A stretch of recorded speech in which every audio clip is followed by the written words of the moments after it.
சகோதரனே சகோதரியே, இந்த காலங்களிலே தேவன் உங்களை பார்த்து, சகோதரனே உனக்கு நான் என்ன பண்ண போறேன், போதிக்கக்கூடிய வரத்தை நான் தரப்போகிறேன். என்னுடைய ஆவியை உனக்குள்ளாக வைத்து வார்த்தையின் சத்தியத்தை புரிந்து கொள்ளும்படியான ஒரு வரத்தை உனக்கு தந்து உன் ஞானத்தை போதிக்கக்கூடிய வரத்தை நான் உனக்கு தரப்போகிறேன் என்று சொல்வாரானால், அல்லது என் ஆவியை உனக்குள்ளாக வைத்து நீ என்ன பண்ண ஜனங்கள் மத்தியில் தீர்க்கதரிசன உரை என்று சொல்வாரானால், அல்லது தம்முடைய ஆவியை உனக்குள்ளாக வைத்து மரித்துக் கொண்டிருக்கிற வியாதியை மரித்துக் கொண்டிருக்கிற ஜனங்களுக்கு அவளை சொஸ்தமாக்கு என்று சொல்லி அவர்களுக்கு அற்புதத்தை செய்யக்கூடிய வரத்தை தருவாரானால், வியாதியை சுகமாக்கக்கூடிய வரத்தை உங்களுக்கு தருவாரானால், அல்லது தம்முடைய ஆவியை உங்களுக்குள்ளாக ஊற்றி அந்நிய பாஷையில் பேசும்படியான வரத்தை தருவாரானால், அல்லது பேசிய அந்நிய பாஷைக்கு வியாக்கியானம் பண்ணுவதற்காக தேவன் தம்முடைய ஆவியை உங்களுக்குள்ளாக வைப்பாரானால், அல்லது வரத்தை உங்களுக்கு இந்த காலங்களில் தருவேன் என்று கூறினார், அல்லது அற்புதங்களை செய்யக்கூடிய வரத்தை உங்களுக்கு தருவேன் என்று கூறினார், 9 வகையான வரங்கள் இருக்கிறது.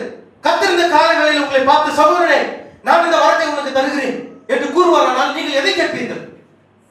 தீர்க்கதரிசனம் பேசணும்னு கேட்பீங்களா? அந்நிய பாஷை பேசணும்னு கேட்பீங்களா? இல்ல பேசின அந்நிய பாஷைக்கு வியாக்கியானம் பண்ணணும்னு கேட்பீங்களா? இல்ல அற்புதங்களை செய்யக்கூடிய வார்த்தை எனக்கு தாங்கன்னு கேட்பீங்களா? எதை நீங்கள் கேட்பீர்கள்?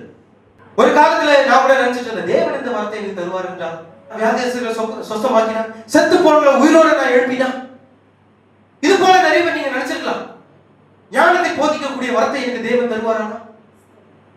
அப்படியானால் இந்த காலவேளையில சகோதர சகோதரியே, கர்த்தர் இந்த காலவேளையில உங்கள் மத்தியிலே வந்து 9 வகையான வரங்களிலே உங்களுக்கு என்ன வரம் வேணும் சொல்லு, நான் இப்ப தரேன்னு சொல்றாருன்னா எதை கேட்பீங்க?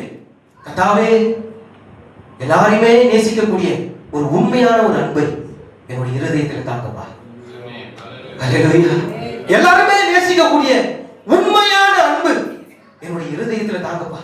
பரிசுத்த பவுல் அப்படியாக கூறுகிறார், அந்நிய பாஷைகளானால் ஒழிந்து போகும், அறிவானால் ஒழிந்து போகும், தீர்க்கதரிசனங்களால் ஒழிந்து போகும், ஆனால் அன்போ ஒரு காலம் ஒழிந்து போகாது.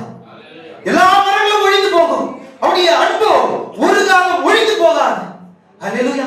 இந்த அன்புதான் தேவனுடைய இருதயத்தை தூண்டினது. இந்த அன்புதான் தேவனுடைய இருதயத்தை தூண்டி தம்முடைய சொந்த குமாரனாகிய ஒரே பேரான குமாரனை இயேசு கிறிஸ்து இந்த பூமியில் அனுப்பி நம்மை ரட்சிக்கும்படியாக தேவனுடைய இருதயத்தை தூண்டினது அன்புதான்.